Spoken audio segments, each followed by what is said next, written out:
السلام علیکم ورحمۃ اللہ وبرکاتہ۔ خواتین حضرات، آج میں آپ کی خدمت میں لے کر آئی ہوں نئے سال کا وظیفہ 2026۔ میرے پیارے بہنوں اور بھائیوں، پورا سال فتح یابی اور کامیابی ملنے کا وظیفہ۔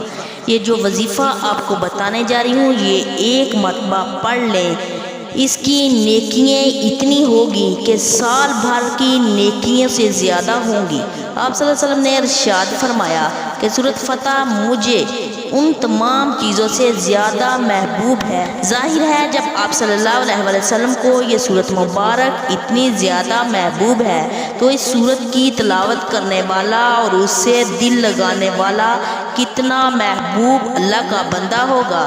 سورۃ فاتحہ کے نازل ہونے پر حضرت جبرائیل علیہ السلام اور صحابہ حضور صلی اللہ علیہ وسلم کو یہ مبارک حدیث صحابہ اکرام رضی اللہ تعالیٰ عنہ فرماتے ہیں، فتح مکہ کے روزے ہم نے حضور صلی اللہ علیہ وسلم کو اپنی سواری پر سوار ہوتے ہوئے یہ سورت فتح کی تلاوت کرتے ہوئے سنا۔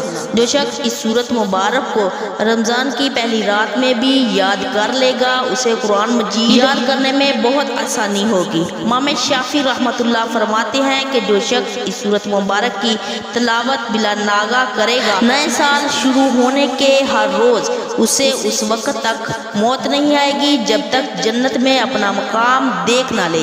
میری عزیز بہنوں اور بھائیوں، مزید ایسی معلوماتی ویڈیو کے لیے ہمارے چینل کو سبسکرائب کریں اور ویڈیو کو زیادہ سے زیادہ شیئر بھی کریں۔ جزاک اللہ خیر۔